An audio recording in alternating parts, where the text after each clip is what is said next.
번갈아 가면서 읽겠습니다.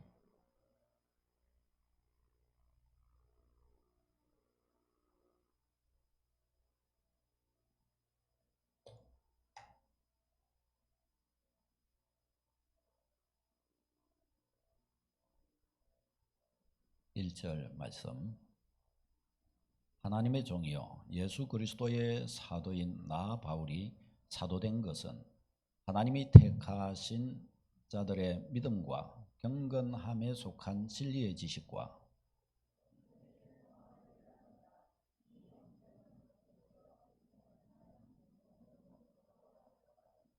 같이요 자기 때에 자기의 말씀을 전도로 나타내셨으니 이 전도는 우리 구주 하나님이 명하신 대로 내게 맡기신 것이라. 아멘. 내게 맡기신 것이라. 네, 교회의 일꾼이라는 제목으로 좀 말씀을 전하겠습니다. 교회의 일꾼. 우리 성도님들이 갈수록 주님의 사람이 되어가고, 그래서 갈수록 주님의 사람에게 허락된 축복됨과 또 존귀함과 또 이런 아름다운 것들을 우리 성도님들이 갈수록 덧입게 되시기를 바랍니다. 그런 차원에서 우리 모든 성도님들이 다 주님의 일꾼으로, 나 예수 그리스도의 사람이고 나 예수 그리스도의 백성이고 나는 더 예수 그리스도의 백성다워지기를 바란다, 그런 소원과 고백을 가지고 서가시면 좋겠습니다. 이번에 이제 우리 12월 달에 또 교회 직분자를 뽑는 공동회의를 또 계획하고 있습니다. 그러면서 또 원교회 주의를 또 환기시키는 의미도 있고, 주님의 교회를 섬기는 사람, 주님의 교회를 섬기는 사람은 어떤 또 특별한 사람이 아니라 모든 성도가 다 거기에 속하죠. 우리 그리스도인은 주님 앞에 어떤 사람이 되어야 할 것인가, 어떤 일꾼이 되어야 할 것인가, 일꾼의 특징, 또 일꾼이 갖추어야 될 또 요건들, 이런 것은 무엇이 있는가 좀 종합적으로 살펴보고자 합니다. 디도스 말씀을 가지고 살펴보면서 오늘은 첫 번째로 좀 살펴보겠습니다. 먼저 디도서 서론적으로 디도서를 보면 디도서는 목회 서신 중에 하나입니다.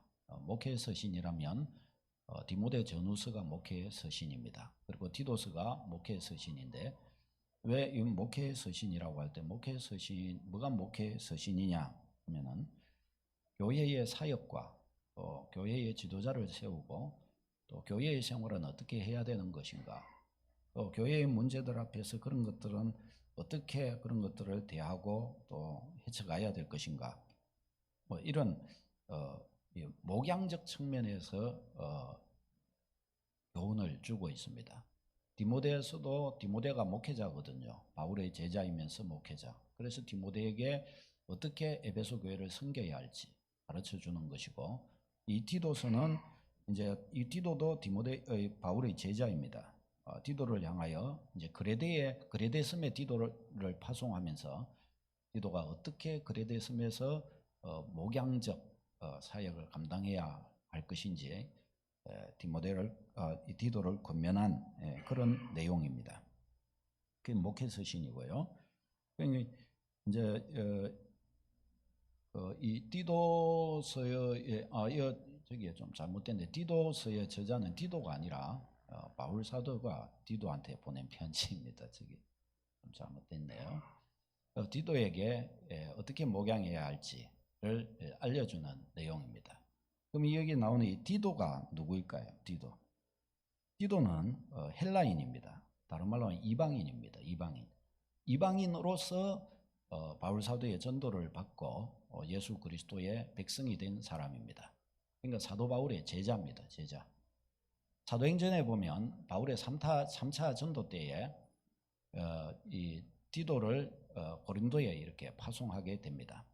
우리가 고린도 후서를 이렇게 보면 바울 사도가 고린도 교회를 인하여 굉장히 근심하고 굉장히 고통한 일들이 있습니다. 첫 번째 편지를 아주 보내고, 두 번째 아주 준엄한 편지를 보내고 이렇게 하는데, 근데 이제 디도 편에 편지를 보내서 고린도 교회의 소식을 가져오도록 합니다. 근데 이 고린도 교회의 사정은 굉장히 안 좋았습니다. 내적으로 바울 사도에 대한 불신이 가득했고 저들 속에 있는 여러 가지 죄악된 요소들, 이런 것들을, 이 죄악된 요소들을 소위 말하면 고치고 빼내야 되니까 책망하는 내용이 또 굉장히 많고 징계하는 내용이 굉장히 많아요. 그러니까 고린도 교회 자체적으로도 굉장히 어수선하죠. 이와 같은 가르침들을 또 교훈과 또 책망을 고린도 교회가 기꺼이 잘 받아들일 것이냐, 아니면 거기에서 반항하면서 떨어질 것이냐, 굉장히 어렵잖아요. 근데 이제 디도 편을 통해서 디도를 보내서 그 문제를 해결토록 하는데, 디도가 가서 아주 거기에 굉장한 은혜를 바울 사도에게 이렇게 가지고 오게 됩니다. 이 디도입니다. 디도. 그 다음에 이제 오늘 이 디도서가 어떤 서신인가 하면, 디도가 바울 사도가 1차 로마 감옥에 갇혔다가 이제 풀려나게 됩니다. 그 풀려나서 그가 전도했던 저 지중해 연안의 교회들을 하나하나 다시금 이렇게 돌아보게 됩니다. 그리고 돌아보다가 AD 64년에 네로 황제가 로마 대화재로 인해서 기독교인들을 아주 극심하게 박해합니다. 그때 이제 바울이 로마의 지체들을 돌보러 들어갔다가 2차로 잡혀서 이제 순교하게 되는데, 1차에 감옥에서 나왔다가 2차 붙잡히기 전에 바울 사도가 쓴 편지가 디모데 전서입니다. 그리고 저 2차 감옥에 갇혀서 쓴 편지가 디모데 후서입니다. 이 디도서는 언제 썼냐? 이 디모데 전서와 비슷한 시기에 쓰여졌습니다. 그러니까 1차 감옥에서 나온 이후에 2차 감옥에 갇히기 전에 디도를 이 그레데 섬으로 보내면서 이 그레데에서 교회에서 어떠한 섬김을 가져야 할지 이제 그걸 알려준 내용입니다. 자, 저기 지도를 보면은 좀 작게 보일지 모르겠는데, 나머지 저 주변에 쫙 있는 것이 이제 바울 사도가 개척한 선교 활동을 했던 지역들입니다. 그리고 빨간 것으로 되어 있는 그레데하고 저 가운데 섬이에요. 섬. 바로 저곳 지도를 저 섬에 있는 교회, 그레데 교회에 파송을 한 것입니다. 거기에 이제 이야기를 하는데, 이 당시에 이 그레데 섬 사람들은 좀 인식이 별로 그렇게 좋지 않았습니다. 지중해 연안에서 섬으로 떨어져 있으니까 저곳은 상당히 소외된 지역이었고, 또 별로 죄질이 좋지 않은 사람들이 저기로 도망간다든지 저곳으로 이렇게 와가지고 거하고 그렇게 했습니다. 그러니까 압제받는 사람들, 또 야만인 취급을 받는 사람들, 어떤 면에서 또 사회 부적응자들, 이런 사람들이 저곳으로 많이 이렇게 왔단 말이죠. 그러니까 이런 사람들은 좀 사회로부터, 사람들로부터 좀 어떤 인식이 있겠습니까? 별로 그렇게 좋은 인식이 없는 거예요. 오늘 디도서 1장 12절을 보면 또 알려줍니다. 같이 읽겠습니다. 시작.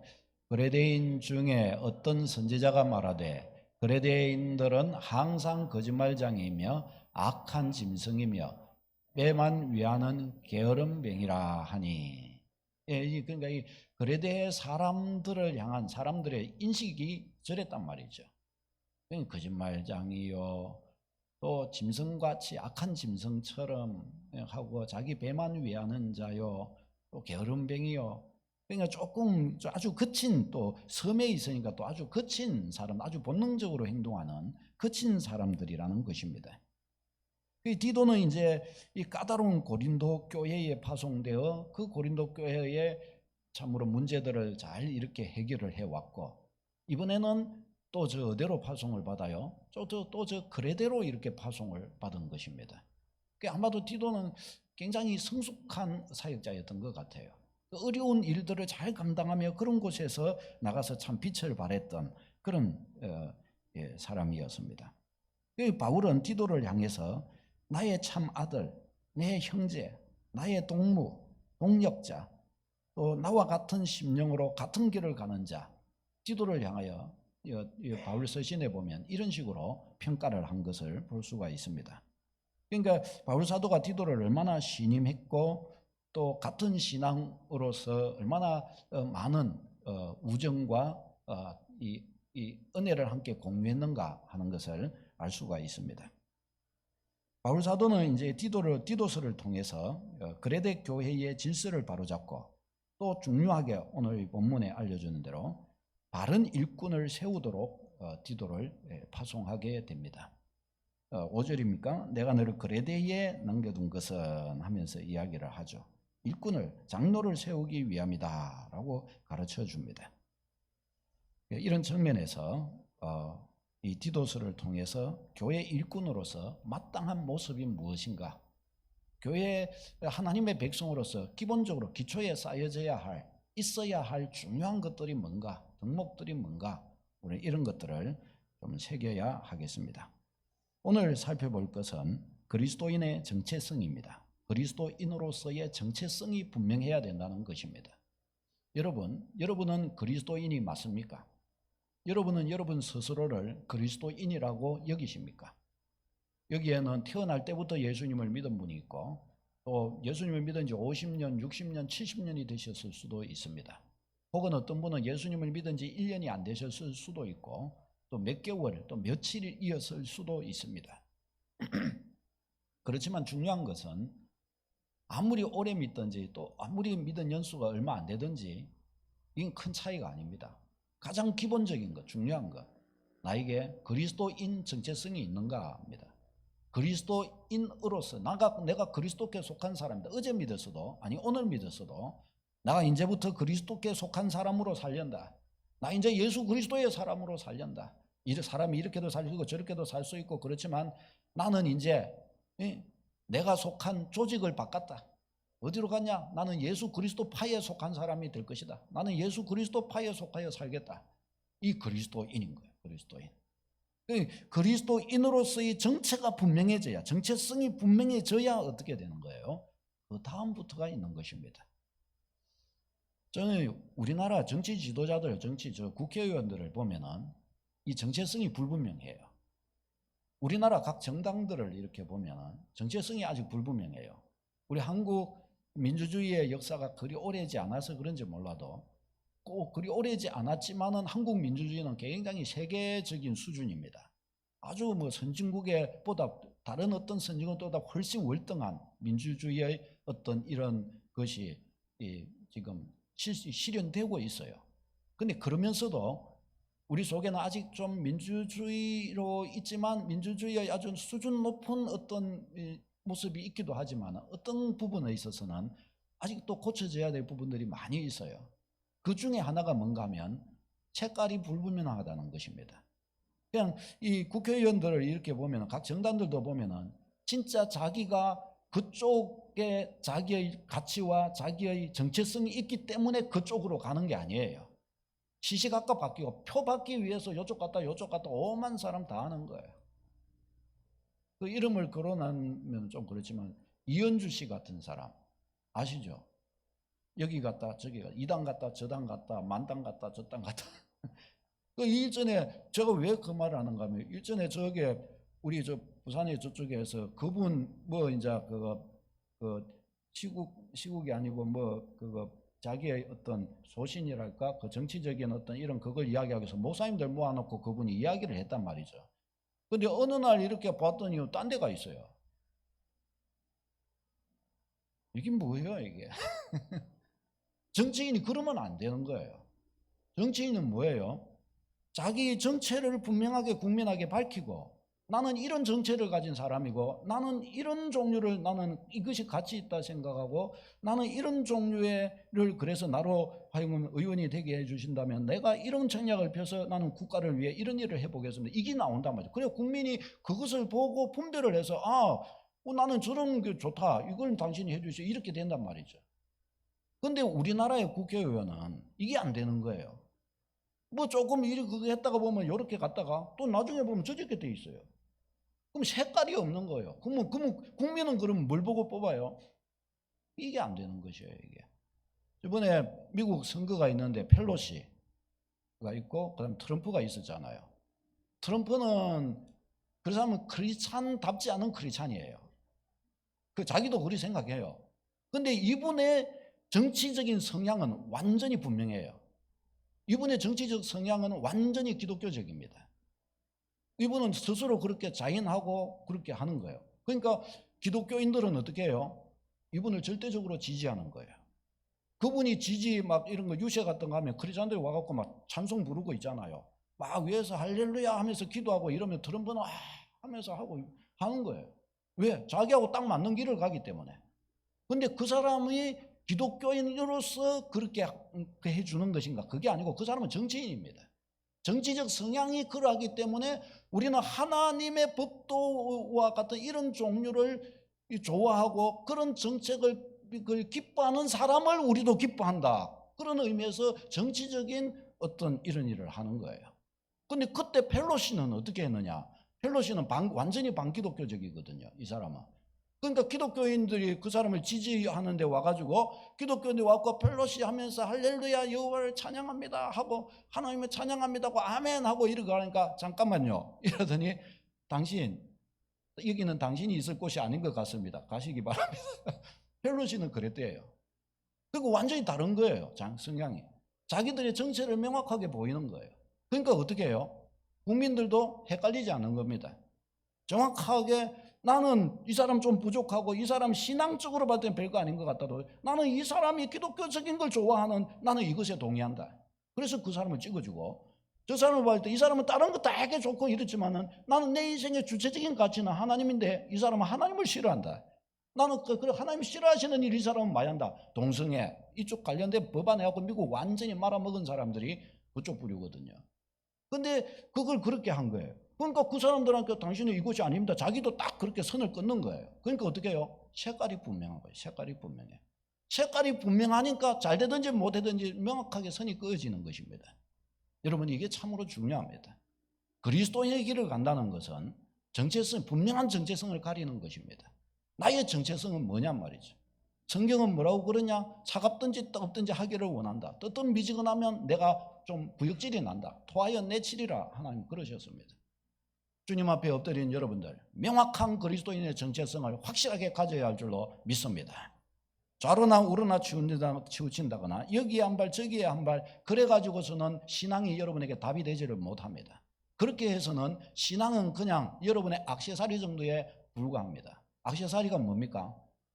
오늘은 요거 찾다가 내일은 저거 찾다가 옷을 이렇게 입으면 여기에 어울릴까 싶어서 오늘은 이런 액세서리를 찾다가 내일은 다른 옷을 입으니까 내일은 이 액세서리를 떼버리고 저 액세서리를 찾버리는 거예요. 아주 쉽게 이것을 그냥 나의 필요와 나의 어울림 뭐 이런 것들을 위해서 그것을 갈아 끼울 수 있는 것이 액세서리입니다. 신앙이 그런 종류가 되어버리면 그건 신앙이 아닙니다. 이방 우상은 그런 식으로 믿을 수 있습니다. 그러나 기독교 신앙은 그런 식으로 믿을 수 없습니다. 왜요? 참 진리이기 때문입니다. 진리는 두 가지, 세 가지가 될 수 없는 거예요. 진리는 오직 하나인 거예요. 우리는 이렇게 믿습니다.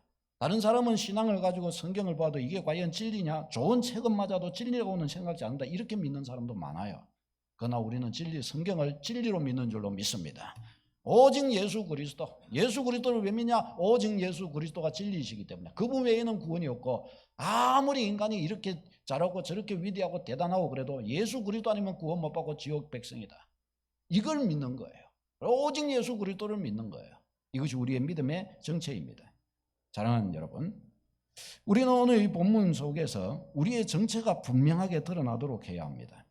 바울 사도는 자기의 정체성을 여기에서 명확하게 밝히는 것을 볼 수가 있습니다. 자기의 정체를 명확하게 밝히는데 자기를 두고 뭐라고 그럽니까? 나는 하나님의 종이요 예수 그리스도의 사도라 라고 그렇게 밝힙니다. 이게 사도 바울의 자기의 정확한 정체예요. 정체. 바울 사도가 이렇게 지금 시작해 나가면서 자기의 정체를 이와 같이 밝히는데 이것이 어떤 중요성을 가지고 있는가? 먼저 이 정체성이라고 할 때 이 말이 조금 어려울 수가 있습니다.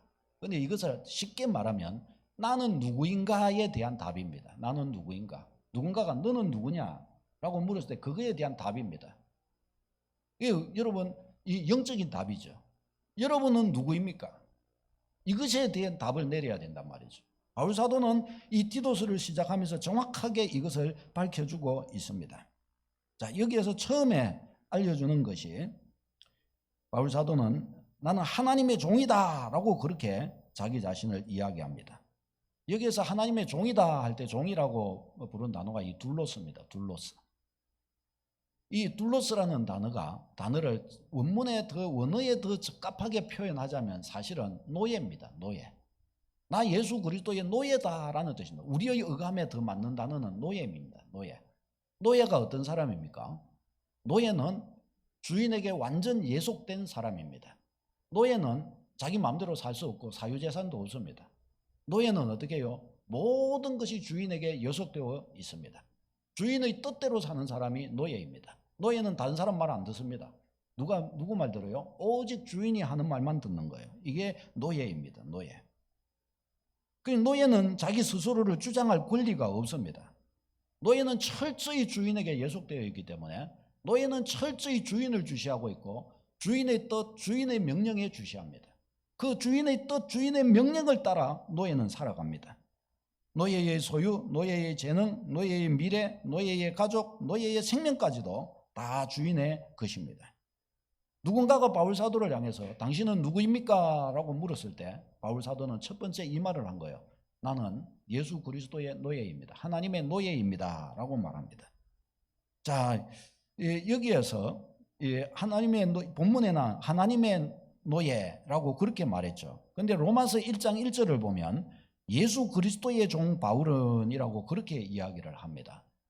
그러니까 본문에는 하나님의 종이라 노예라 그랬는데 로마서 1장 1절은 하나님을 빼고 예수 그리스도를 넣어서 예수 그리스도의 노예라라고 그렇게 또 이야기를 합니다. 여러분, 그러면 바울은 두 주인을 섬긴 겁니까?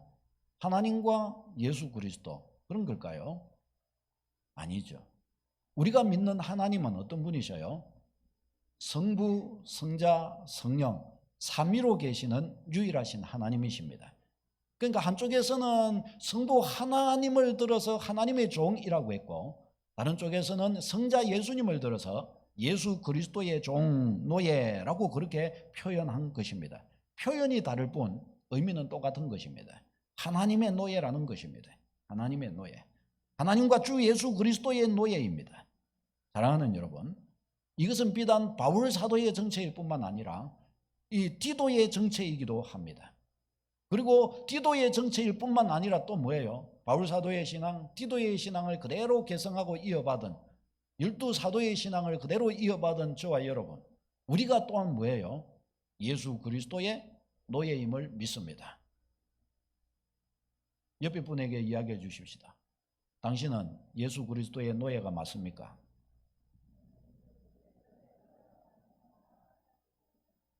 아닙니다. 깁니까? 아닙니까? 뉘앙스가 예수 그리스도의 종입니까? 라고 물으면 대답하기가 좀 쉽죠. 그러나 이 뉘앙스를 좀 이게 어감 있게 해서 예수 그리스도의 노예인 것이 맞습니까? 라고 한다면 상당히 좀 당황스러울 수도 있습니다. 그런데 이게 맞습니다. 예수 그리스도의 노예. 우리 다시 한번 서로에게 이야기해 주십시다. 예수 그리스도의 노예이시기를 바랍니다. 예수 그리스도의 노예인 것, 노예라는 것입니다. 노예. 바울은 하나님의 노예, 예수 그리스도의 노예입니다. 예수 그리스도의 노예. 여러분, 이것이 우리의 정체성입니다. 우리가 살아갈 때 우리의 삶에서 이 정체가 분명하게 드러날 수 있도록 우리의 믿음에게 우리가 이 땅을 살아가는 길을 자꾸 훈련하고 연습해야 합니다. 이 정체, 우리의 정체가 이렇다고 한다면 이 정체에 걸맞아지면 아름다울까요? 아름답지 않을까요? 아름다워지는 거예요. 근데 이 정체에 걸맞지 못한 모습으로 내가 살아가면 아름다울까요? 아름답지 못하게 될까요? 아름답지 못하게 되는 것입니다. 이게 여러분의 정체임을 놓치지 마시기를 바랍니다. 이 정체에 부합해서 이 정체가 잘 드러날 수 있는 그런 삶을 자꾸 연습하고 훈련하고 배워가도록 해야 합니다. 여러분, 바로 이 예수 그리스도의 노예라고 하는 이 정체성에 걸맞는 삶의 정신을 두고서 한 단어로 표현할 수 있어요. 그게 뭔가 하면 로드십이라고 합니다. 로드십. 우리가 예수 그리스도의 노예인데 이거 한마디로 표현하면 로드십이에요. 로드십이 뭔가 하면 예수 그리스도의 주인 되심입니다. 예수 그리스도의 주인 되심. 로드십 하면은 예수 그리스도의 주인 되심을 의식하는 삶이라고 그렇게 좀 의역해서 풀어서 말할 수가 있겠습니다. 그리스도인의 삶은 어때야 하냐? 로드십이어야 합니다. 로드십. 하나님의 주인 되심의 의식이 그를 사로잡아 주고 있어야 합니다. 예수 그리스도의 주인 되심을 의식하는 삶, 이것은 예수님이 단순히 우리의 그냥 구세주로만 그냥 고백되어지는 것이 아니라 내 삶의 실제에 있어서 내 삶의 주인으로 예수 그리스도를 인정하고, 주인으로 인정하기 때문에 예수 그리스도의 그 말씀에 나 자신을 굴복시키는 것을 포함하는 것입니다. 내가 예수 그리스도의 그분의 말씀에 굴복하는 거예요. 순종하는 것입니다. 나의 생각, 행동, 나의 결정, 나의 우선순위를 예수 그리스도께 내어드리고 예수 그리스도의 그 말씀으로서, 그분의 인도하심으로서 내 것을 삼아가는 삶의 태도, 이것이 바로 로더십을 가진 삶입니다. 로더십. 사랑하는 여러분, 일꾼으로서의 삶이 삐뚤어지게 되고 또 성도로서 마땅치 못한 삶을 살아가게 될 때 그 이유의 중요한 부분이 뭔가 하면 로더십을 잃어버린 데 있습니다. 로더십을 잃어버린 데, 하나님의 주인 되심을 잃어버린 데 있습니다. 그러니까 하나님의 뜻, 하나님의 말씀, 하나님의 명령, 하나님께서 우리가 어떠하게 살기를 원하시는 그런 뜻들, 이런 것들은 다 뒤로 해버리고 자기가 생각한 그리스도인, 자기가 생각한 인생, 자기가 생각한 이렇게 살면 아름답겠지, 좋겠지, 보람되겠지 생각한 그런 방식으로 사는 것입니다. 그러니까 어떻게 해요? 그건 그리스도의 향기가 없어요. 그건 자기 본이에요. 그러니까 그렇게 되면 안 되는 것입니다. 예수님이 주인 되시고 예수님의 뜻과 명령에 걸맞는 삶의 태도로 우리는 배워가야 합니다. 이것이 무너지다 보니까 결국에는 뭐예요? 자기가 주인 된 삶밖에 되지를 못하게 됩니다. 사랑하는 여러분, 우리는 그래서 갈등이 많아요. 이렇게 할까 저렇게 할까. 진짜 이 땅 가운데에서 주님의 말씀대로 쫓아서 내 삶을 실현하면서 살려고 하니까 갈등될 것이 많아지는 거예요. 이게 될까 저게 될까 이러면서 또 주님의 말씀대로 살려고 하면 내 믿음이 딸랑딸랑합니다. 갈등이 되게 많이 생겨요. 이것들이 다 뭐냐? 믿음으로 살려고 할 때 다가오는, 우리가 감당해야 할 다가오는 우리의 짐입니다. 우리가 져야 할 우리의 십자가입니다. 이것을 만일에 우리가 놓쳐버리고 이것을 피해버리거나 회피해버리면 어떻게 될까요? 거기에 우리는 딱 머물러 있어서 더 나아가지를 못하게 될 것입니다. 이 부분에서 어떻게 해요? 이겨내야 합니다. 어떻게 이겨낼 수 있을까요? 그래서 믿음의 지체들이 필요합니다. 함께 같이 기도하면서 내 삶 앞에 지금 내 삶의 상황이 이런 것이고 이런 것이 왔는데 이런 것 앞에 내가 어떻게 해야 되겠는가 생각해 볼 때 내가 여차여차 저차여차 해야 주님이 주인 되시는 삶으로 갈 수 있겠는데, 근데 내 지금 삶의 환경은 그러기가 참 어렵다. 이런 것들이 해결돼야 되고 저런 것들이 있고 저런 것들이 이렇게 산지에 많은 이런 것들이 있다. 그럼 어떻게 해야 될 것이냐? 그래서 지체들과 함께 기도해야 되는 것입니다.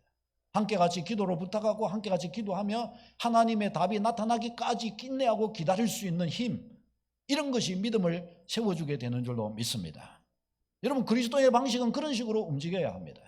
주님의 답이 나타나기 전에 내가 그 문제를 해결해 버리면 어떻게 되죠? 그러면 어디로 가는 걸까요? 로더십으로 가기가 어려워지게 되는 것입니다. 육신적인 일로 가기가 쉬워지게 되고, 그 다음에 또 어떻게 해요? 믿음을 훼손시켜서 그것을 취하려고 하게 될 것입니다. 이런 것들은 시간이 지나 보면 결국은 한때거리밖에 안 됩니다. 한때거리밖에. 지나놓고 보면 다시 나는 그 자리에 와 있게 되고 말아요. 결국은 그렇게 됩니다. 사랑하는 여러분, 로더십의 승리가 여러분에게 가득하게 되시기를 바랍니다.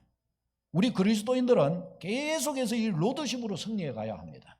어떤 부딪히는 일들 앞에 섰을 때 어떻게 하면 하나님께 이것이 기쁨이 될 수 있을까? 또 내가 다 이해하지 못해도 하나님, 이것을 통해 분명히 하나님은 나를 사랑하시고 나를 축복하기를 원하시는데 그럼에도 불구하고 분명히 내 인생 앞에 왜 이런 일이 닥쳐와 있습니까? 하나님, 나는 답을 얻기를 원합니다. 하나님의 답을 얻기를 원합니다. 하나님, 나는 어떻게 하면 되겠습니까? 나는 주님께 성실한 자가 되고 싶고 나는 주님이 기뻐하시는 자가 되고 싶은데 하나님 어떻게 하면 되겠습니까? 이걸 지속적으로 공부하면서 이걸 찾으면서 구하면서 나아가야 합니다. 주님의 답이 나타날 줄로 믿습니다. 그와 같이 나아가는 속에서 나오는 주님의 그 답이 나를 참으로 가뭄에 마른 생수와 같은 은혜로 나를 이끌어주게 되는 것입니다. 여러분, 우리는 다 그래요. 주의 백성들, 특별히 일꾼들은 이 로더십의 간증들을 많이 얻도록 해야 합니다. 출애굽기 3장에 보면 호렙산 떨기나무 가운데에서 모세가 하나님의 부르심을 받게 됩니다. 모세야, 너 저 애굽에 고통하는 내 백성들에게 가서 저들을 애굽에서 이끌어내라 라고 하나님께서 하십니다. 근데 이때 모세의 마음은 로드십이 흔들렸습니다. 하나님이 주인이시라면 어떻게 해요? 두 번 생각해 볼 것도 없이 예 하나님 이래야 됩니다. 근데 그 예라고 하기가 모세가 너무너무 힘들었어요. 왜요? 나이 80이죠. 애굽에서 쫓겨나고 40년을 미디안 광야에 와갖고 지냈죠. 왕한테 어떻게 가요? 바로 왕한테. 또 이스라엘 백성한테 갔을 때 누가 한 사람인들 모세가 저 밖에 있던 누군가 와갖고 이스라엘 백성들에게 너희 하나님이 나를 세우셔서 부르신다 가자. 누가 들어요 그 말을? 얼마나 앞에 캄캄하겠습니까? 나이 80에 그 또 먼 길을 걸어서 가야 되고 하는데 그걸 내가 내 체력이 몸이 감당할 수 있을까?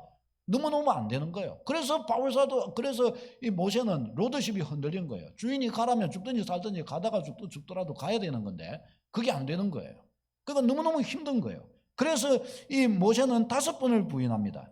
하나님 나 못 가겠어요. 못 가겠어요. 여러 이 근거를 들어서 못 간다고 그럽니다. 그러니까 하나님은 5번을 강요를 이렇게 하셔가지고 결국은 하나님 앞에 모세가 순종하게 됩니다. 이 뭐예요? 로드십이 다시금 세워지게 되는 모습입니다. 여러분 우리가 그렇습니다. 한 번에 바로 이 주님 내가 그렇게 하겠습니다. 이게 생각보다 쉽지가 않아요. 한 번에 안 돼요. 그렇지만 어떻게 해요? 갈등의 시간들이 필요합니다. 그리고 주님께 굴복하는 것이에요. 그 갈등의 시간 동안 나를 정리하게 되는 거예요. 그리고 그 갈등의 시간 동안 주님이 주인 대신 못했던 것들을 쳐내기 시작하게 되는 것입니다. 그리고 그러면서 주님의 주인 되심을 마음에 세우게 되고 주님 앞에 서게 되는 것입니다. 그래서 모세도 나타나게 되었던 것입니다. 여러분 이 로드십이 사실은 뭘 만들어내냐? 소명을 만들어냅니다. 소명을. 로드십이 소명을 만들어내요. 로드십이. 우리가 이 지난 주까지 이제 다니엘 기도 많이 은혜 받으신 분들도 있으실 건데요. 지난 다니엘 기도에 보니까 이 로드십에 관한 많은 내용들이 있어요. 그 강사로 나오신 분 중에 이 남경필 경기지사 하셨던 분 있죠. 이분의 아들이 이제 아주 너무 마약에 빠져갖고 너무나 이분이 고통스러운 시간을 보냈습니다. 이분이 외쳤다고 그래요. 하나님 왜 제게 이런 시련을 주십니까? 하나님이 주신 이 아들이 어찌하여 저런 모습이 되었습니까? 어찌하여 주님께 영광도 되지 못하고 어찌하여 저런 모습입니까? 막 자기 안에서 막 하나님께 막 이런 막 외침과 또 원망 아닌 원망과 막 이렇게 하는데 한 번은 하나님께서 자기 마음에 밀물처럼 주님의 마음이 자기 안에 밀려들다라는 거예요. 뭐라고 그랬느냐? 자기 마음에 그렇더라는 거예요. 경필아, 네가 네 아들을 나에게 맡겨줄 수는 없겠니? 주님께서 그러시더래요.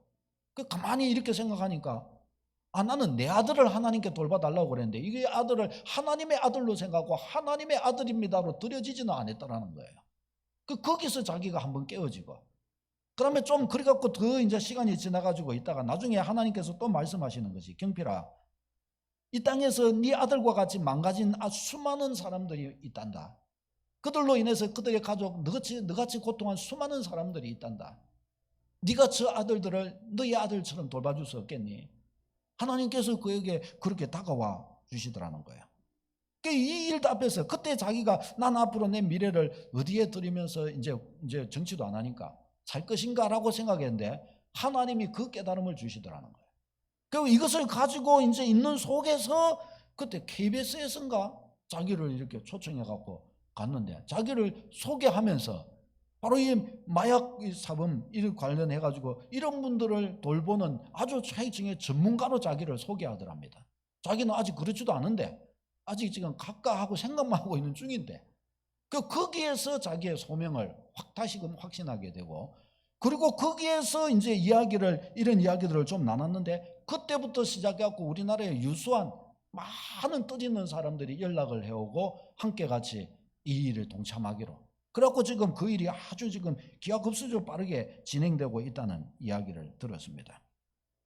그래요. 이분이 어떻게 해요? 소위 말하면 로드십 앞에서 하나님 앞에서 어떻게 써야 될까를 고민하면서 그런 속에서 소명을 다시금 얻게 된 거예요. 자기 소명. 내가 살아가야 될 이유, 내가 뭘 해야 될 것인가를 여기서 받은 거예요. 그래서 마약으로 인생이 망가진 사람들을 돕는 사역을 일으키는 일을 합니다. 다니엘기도 18일 차에 나오는 구홍림 장로님, 이분은 작은 중소기업을 경영하는 분입니다.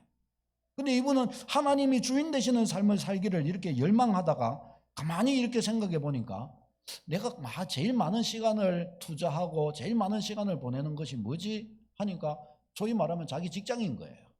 자기 사업장. 당연히 그렇죠.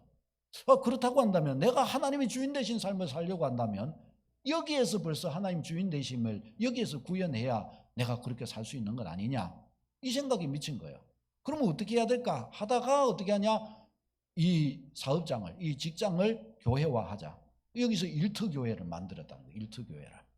그 여기에서 자기 예배를 시작하고 뜰 있는 사람들을 모아서 예배를 시작하고, 그러면서 거기에서 자기 직원들을 전도하기 위해서 기도하면서 전도하고 막 해갖고 억지로 막 나무점 데리고 와가지고 예배하면은 100원 더 주고 뭐 그런 유치한 그런 거 안 하고요. 그런 방식 안 하고 하나님의 뜻을 받아서 자기들 정말 예배하고, 정말 내가 믿은 구주 예수 그리스도, 사망에서 어둠에서 살고 있는 저 사람, 저렇게 말고 진짜 예수님이 주인 되시는 사람, 나와 같이 저 사람 되기를 바란다는 거에서 정말 한 사람 한 사람을 전도해가지고 그를 데리고 와서 함께 같이 직장에서 같이 예배하면서, 직장에서 또 자기가 전도한 사람, 잘한 어떤 사람들을 세워서 전도부장도 만들고, 그리고 자기 또 교회로 같이 데려가서 거기에서 찬양도 하고 사역도 감당하게 하면서 자기 직장에서도 완전 교회처럼 그렇게 직장을 경영해 가는데, 많은 사람들이 그랬대요. 야, 그래가지고 되겠나 그게? 거기 가면은 여러 세속적이고 불신앙적일 만한 것들이 많이 나오고 열받을 일들도 많이 나오고 나중에 진급해야 되고 이러면은 그런 거 다 이렇게 하다 그러면 소위 말하면은 삐친 사람들이 있고 이러면은 그런 거 신앙적으로 그런 게 통제될까? 얼마나 고민들이 많은 거예요. 근데 그럼에도 불구하고 이분은 한 가지의 중심을 가진 거예요. 나의 구주께서 나에게 이것을 원하신다고 나에게 주셨고, 나는 이것에 대한 소명을 가지고서 하나님께 엎드릴 뿐이다. 앞으로 이것이 다 될지 못 될지 나는 그것에 대해 생각하는 것이 아니라 나는 내 주님께 순종하기를 원한다. 그 마음으로 한다는 거예요. 저는 그게 옳다고 생각합니다. 할렐루야.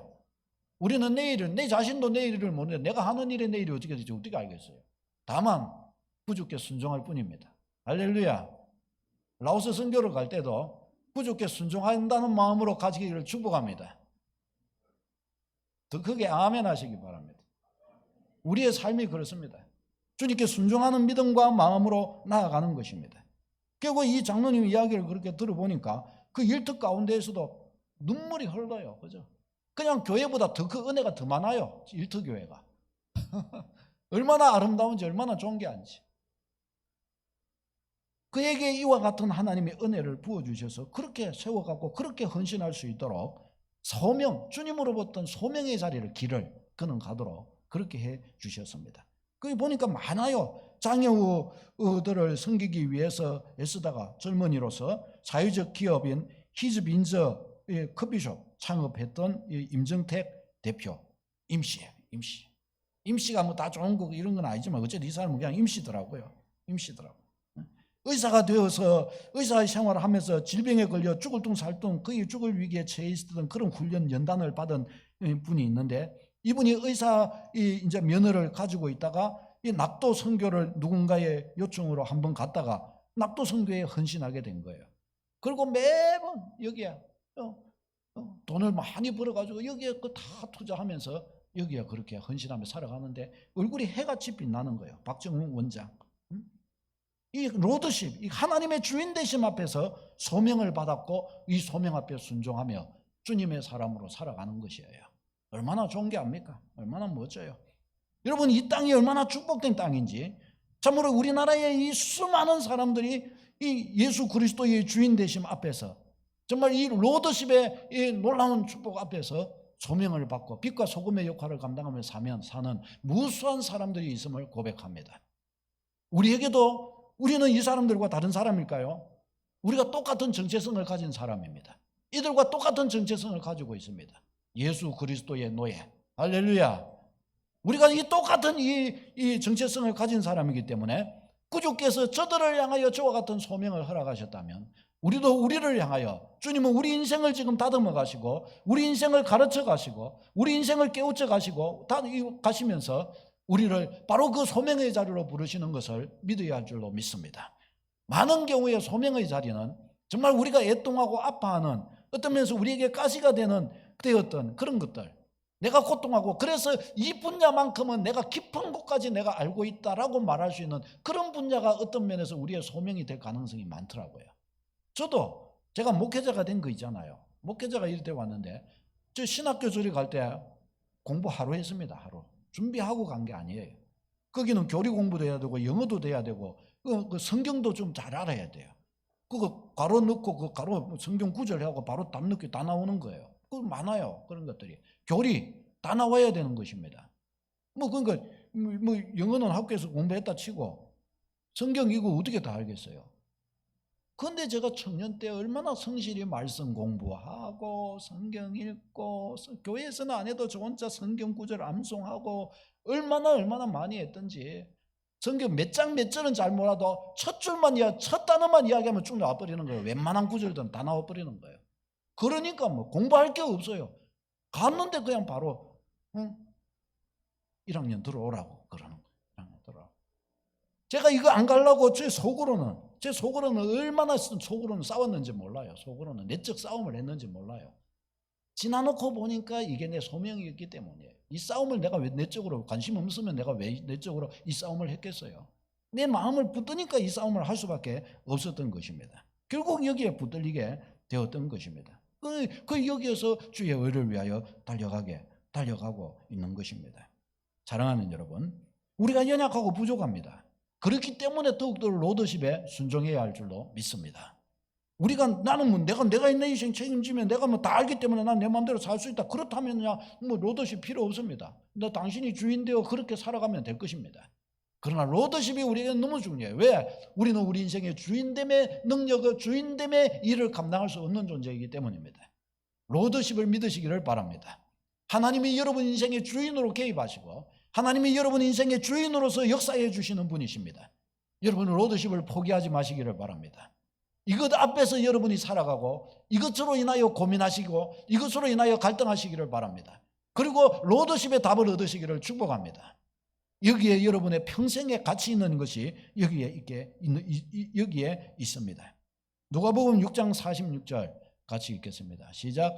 너희는 나를 불러 주여 주여 하면서도 어찌하여 내가 하지 아니하느냐. 아멘. 너희는 나를 불러 주여 주여 하면서 우리 맨날 주님이라고 그러잖아요. 주님. 여기서 주님이라는 말이 큐리오스 주인님이라는 뜻입니다. 주인님.